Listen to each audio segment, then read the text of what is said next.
Hola chicas, chicos. Bueno, pues yo soy Francisco Javier, este es el podcast Reflexiones. Y bueno, en este episodio vamos a tratar de un tema mucho más distendido, mucho más relajado,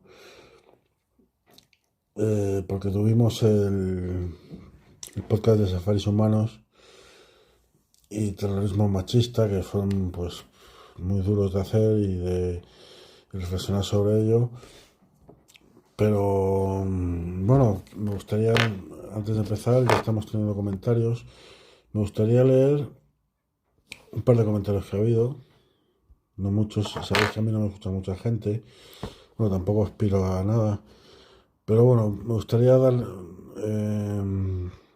leer un par de comentarios. Por ejemplo, vamos a ver los comentarios.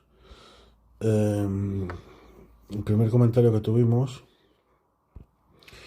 fue de el usuario o usuaria C. Lanzas. Los, sobre los podcasts, dice, os lo voy a leer literalmente. Los podcasts son súper versátiles y se adaptan fácilmente a lo que te interesa.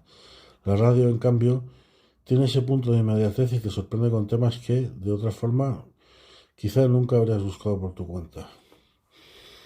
Yo le respondo, sí, son presente y futuro. Y luego, pues sí, cada vez ha resucitado la radio, los podcasts. Bueno, ya tenéis el programa ese sobre podcast. Estoy en Madeleine, en el podcast Safaris Humanos en Sarajevo, escribió, estoy en shock por este tema. Pone stock, pero supongo que será una errata, querrá decir shock por este tema. Gracias por abordarlo. Bueno, pues me congratula pues este agradecimiento, ¿no? Que me agradezcan que aborde este tema porque es importante estos temas abordarlos. Bueno, hoy quería reflexionar, ¿no? Estaba aquí con mi refresco de cola, bueno, pues tranquilamente, reflexionando sobre el tema de la riqueza de España y la riqueza de las naciones en general y el progreso. La riqueza de España, bueno, pues tradicionalmente ha habido muchos libros intentando explicar por qué aparentemente, digo aparentemente porque esto es importante, España está más atrasada, ¿no?, que el resto de Europa. Bueno, ha habido escritores que le han echado la culpa a los Pirineos, que nos separan mucho de, que eran un muro antiguamente, ahora queda bien y ya no.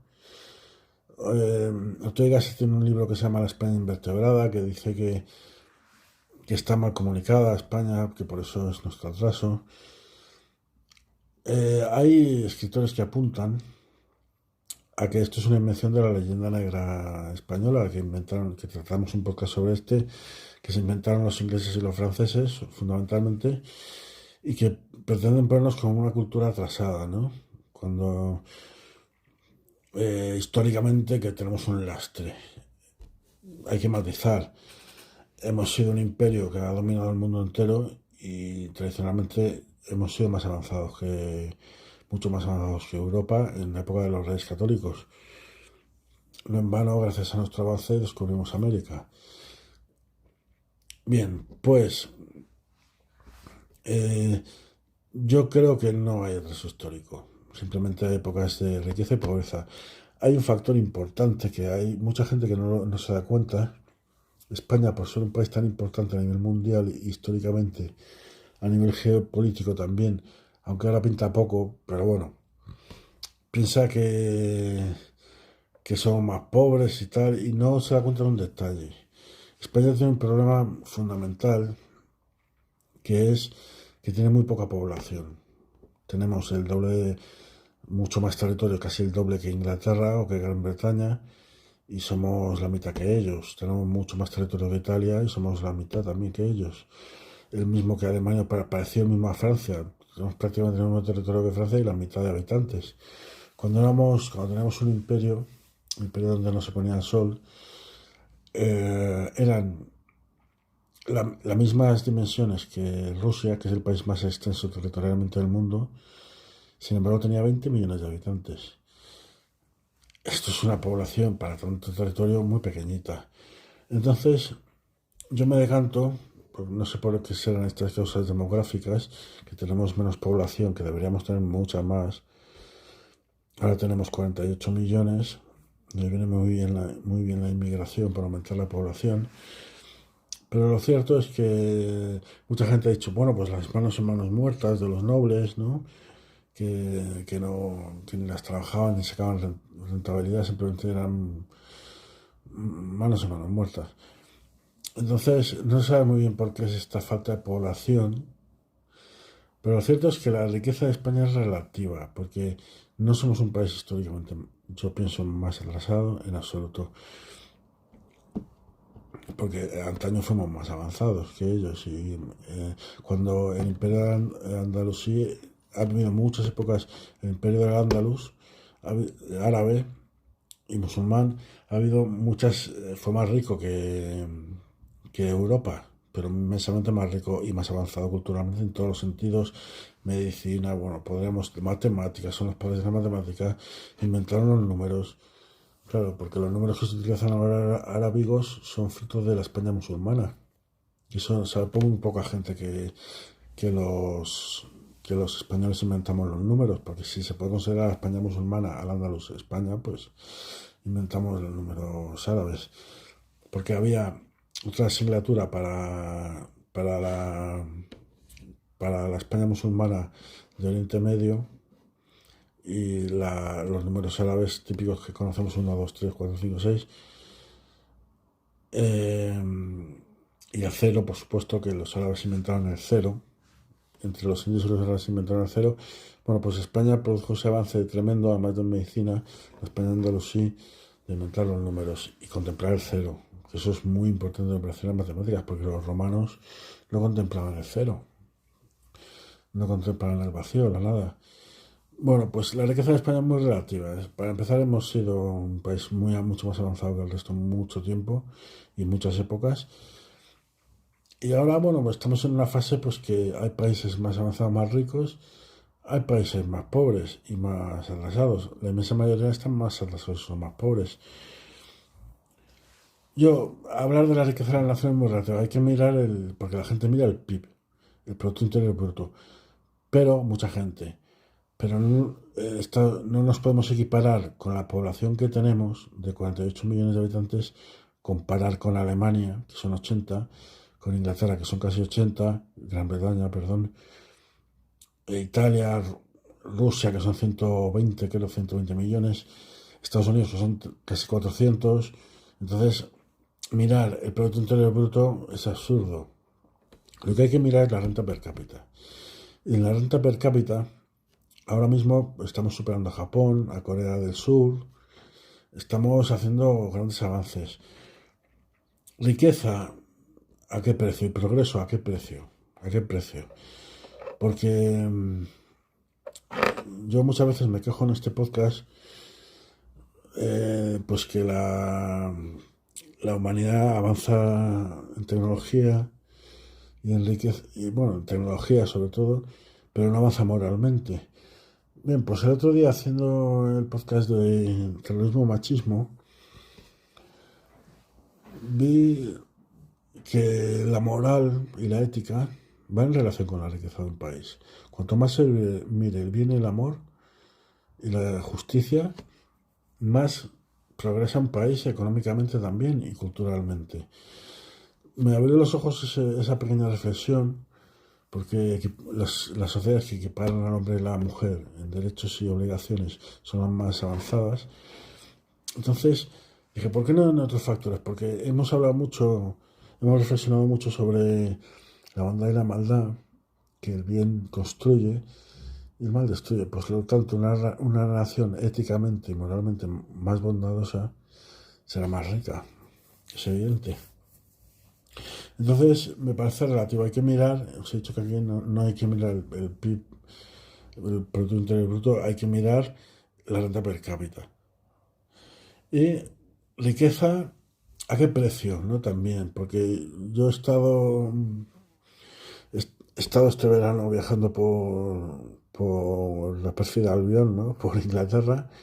Fundamentalmente he estado en Bristol, que fue un puerto de esclavos. He estado en Bath, que bueno, es flipante. He estado en Londres, he estado por ahí viajando por el metro de Londres, que es un poco angustioso.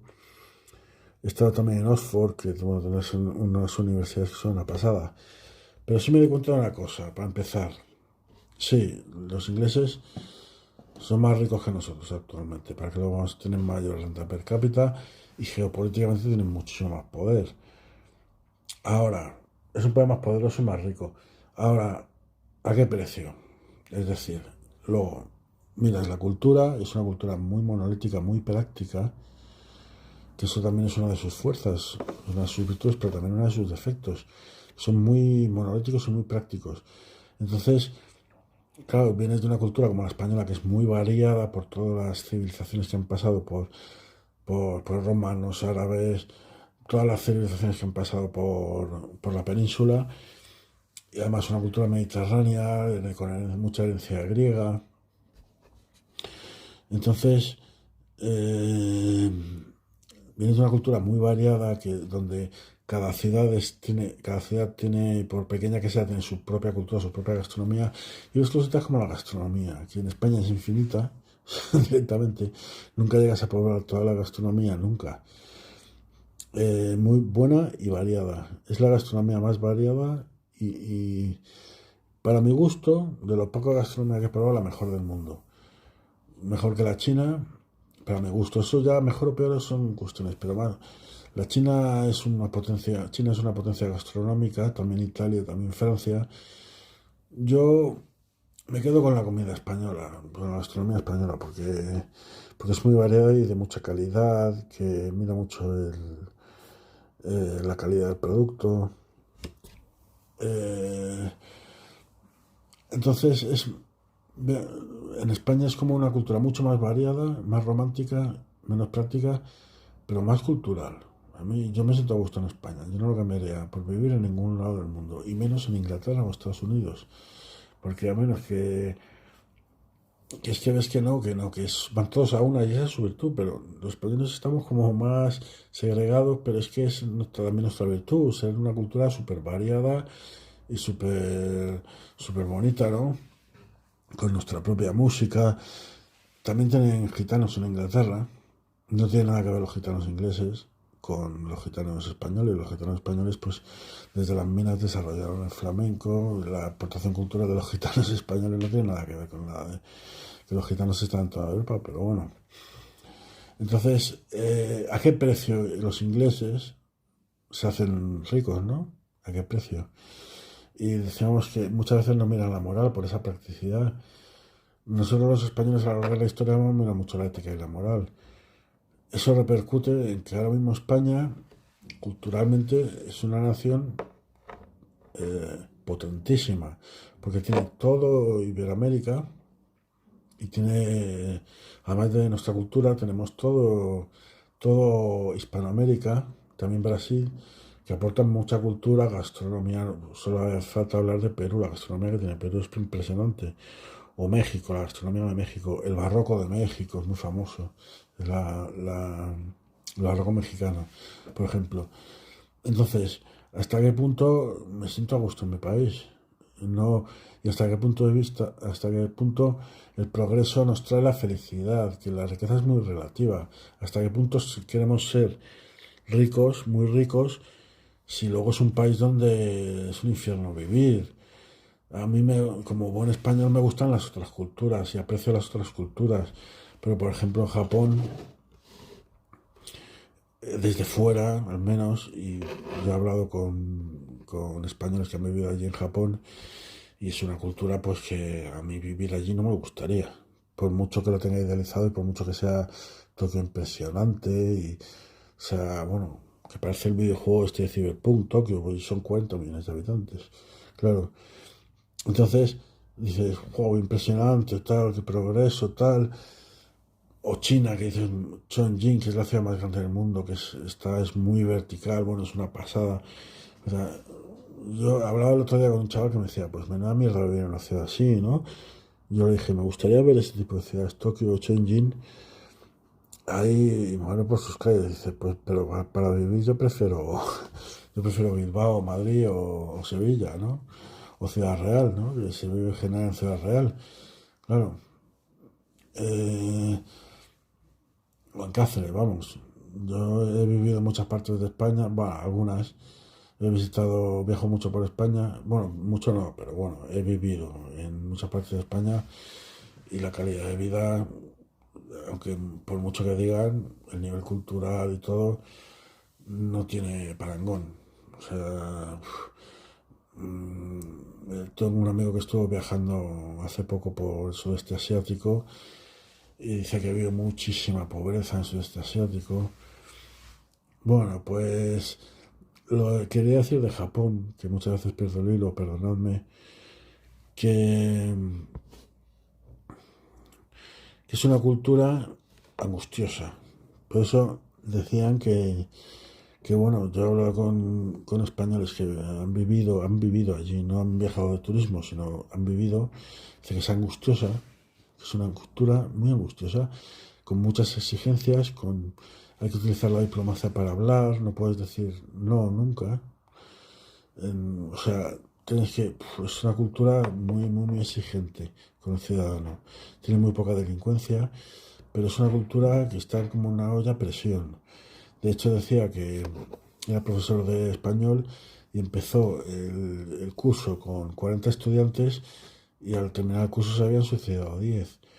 Tiene la tasa de suicidio más alta de todo el mundo, creo. Y, y eso que aparentemente es una cultura flipante, ¿no? Es que mucha gente le gustaría vivir allí. Sabe todo el mundo escaldado la gente que va a vivir allí.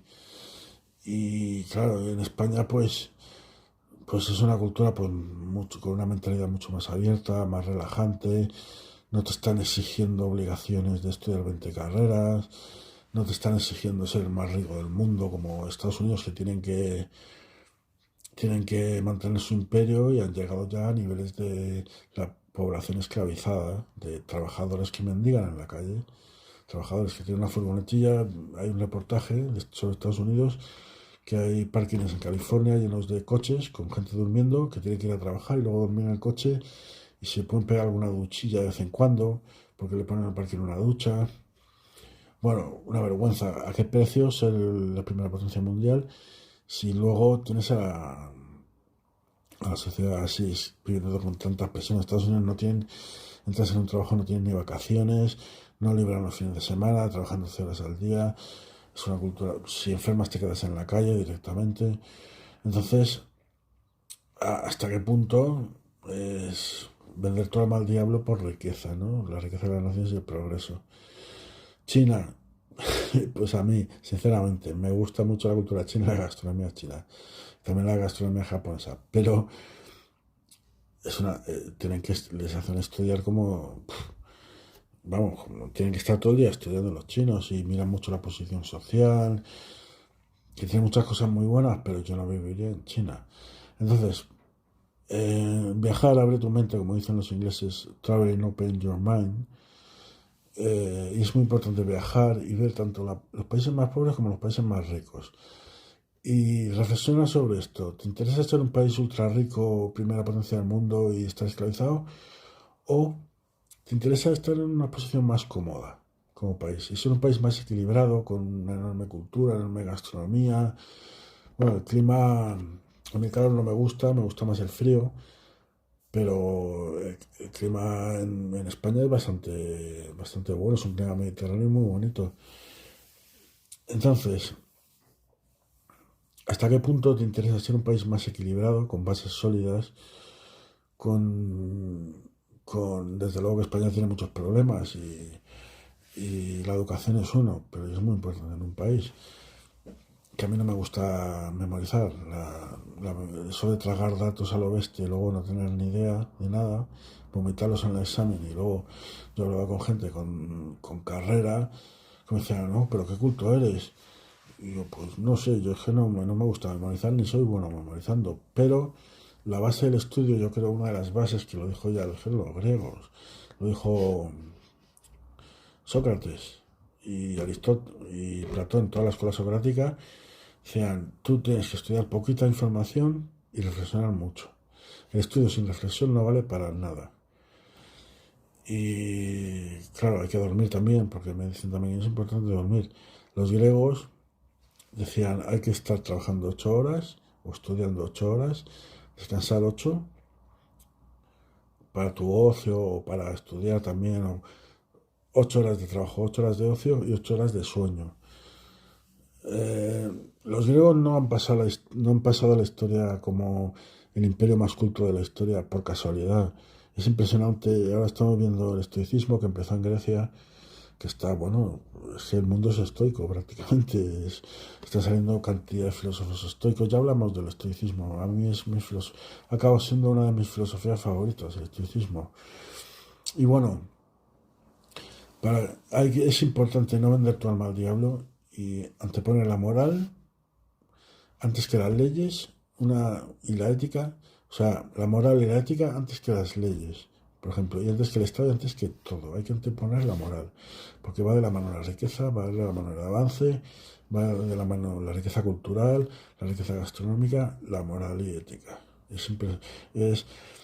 No me voy a meter yo creo que la moral y la ética son universales, entonces no como mantenía Nietzsche, que decía que se podía, o Heidegger, que decía que se podía que cada uno crear su moral. Yo creo que son universales. Por eso, entonces, la moral y el amor de Jesucristo, pues que es un concepto ético y moral, es fundamental para que progrese un pueblo. Fundamental, fundamental, fundamental. De hecho, bueno, antes de Jesucristo fue un avance importantísimo, porque no me voy a meter en si era hijo de Dios o si era, eso no me importa, pero yo muchas veces le miro bajo el punto de vista exegético, es decir, histórico. Desde Jesucristo, a partir de Jesucristo, antes de Jesucristo, los hijos y hijas eran considerados ganado directamente. Eran considerados ganado. Sin embargo, a partir de Jesucristo, la parábola de hijo pródigo, un montón de amor hacia los hijos, ¿no? Empezaron los padres y las madres a amar a los hijos, a verlos como algo más que ganado para trabajar el campo. Porque antes prácticamente Jesucristo eran ganado para trabajar el campo. Entonces, uno de los avances mayores de Jesucristo, de la historia, fue el avance moral, es decir, ético y moral, que supuso Jesús. El mensaje de amor que dice la Iglesia católica y también los protestantes. Entonces, caí del guindo el otro día porque me di cuenta en el podcast de terrorismo machista que, joder, sí, es verdad, la moral y la riqueza van de la mano. Entonces hay que mirar ante todo, las leyes tienen que ser ética, tienen que ser una ética y una moral, las leyes. Por ejemplo, en el Holocausto judío, los nazis, el Estado era legal, fue legal porque legislaron, era legal exterminar a un pueblo, matar niños, matar judíos, o sea, lo hicieron legal. Entonces, dice, si una ley es perversa, no es válida. Tiene que cumplir una moral y una ética, las leyes. Y el Estado tiene que cumplir una moral y una ética. Con respecto a las dictaduras y la democracia, yo soy pro-democrático, a mí me gusta la democracia, la llevo en las venas. La democracia es una herencia que tenemos en el mundo occidental de los griegos. Entonces, ¿es mejor o peor que una dictadura que una democracia? Vamos a ver, bajo el punto de vista práctico y objetivo, no se sabe muy bien cuál es mejor. Es decir, China es un partido, una dictadura, se puede decir, y va a ser la primera potencia mundial, es un país riquísimo y va a ser el país más rico del mundo. Estados Unidos es una democracia y es el país más rico del mundo. Tienen la ventaja de la dictadura de que pueden hacer planes a muy largo plazo. Si el dictador es bueno, da la casualidad tremenda de que sea bueno, pues van para adelante. Ahora, como te caiga un dictador malo, tú en el país, lógicamente. Se llama la democracia si surge un gobernante psicopático. Está puesto, sobre todo la democracia es fundamentalmente es más que elija el pueblo, que elija el pueblo, está puesto la mayor virtud de la democracia es que si te sale un gobernante malo lo puedes cambiar. Rápidamente en 4 años lo cambias y no hace mucho daño al país. Eso básicamente el cambio, ¿no? La alternancia es de lo más sano que hay en democracia. Porque luego, claro, elegir el pueblo. A mí me parece bien que el pueblo pues elija a sus gobernantes. A mí me gusta. Y, por ejemplo, decíamos que la moral y la ética están unidos a la riqueza. ¿Qué ha sido? ¿Por qué se va a hundir el imperio norteamericano? No sé si se hundirá, pero le va a superar China seguro. Por no tener en cuenta una moral y una ética en los negocios. Es decir, esclavizamos a los chinos, deslocalizamos todas las fábricas y no tenemos en cuenta esa moral y esa ética, claro, que nos trabajen por 1 euro la hora o menos, o $1 la hora, en vez de tal. Entonces, vamos a buscar el beneficio, lo práctico por encima de la moral y la ética. ¿Qué ha pasado? Pumba. China va a superar a Estados Unidos fácilmente. Y además los Estados Unidos no pueden ni poner aranceles, no pueden ya ni toserles. Por no mirar una moral y la ética, ahora está Trump intentando traer las fábricas a Estados Unidos. Claro, otra vez toda la industria de Estados Unidos, porque se ha quedado sin industria, se ha convertido en un país de servicios de Estados Unidos. España es un país de servicios también. Y todo Occidente ya es de servicios. Ya no somos potencias industriales. La potencia industrial es China. Es China la potencia industrial e India. Son potencias industriales. Nosotros ya no. Con lo cual, eh, eso nos pasa por no mirar la moral a la hora de las empresas y los negocios, pues hay que mirar la moral y la ética. Bueno, esa es la mayor enseñanza que puedo sacar hoy. Bueno, chicos, pues ya no os quiero molestar más, dar una abrazo más, chicos y chicas. Eh, espero que reflexionéis mucho, que disfrutéis. Y bueno, España es un país equilibrado ante todo. Eso es lo que me quedo. Equilibrado y variado. Eso es muy bueno. Un saludo.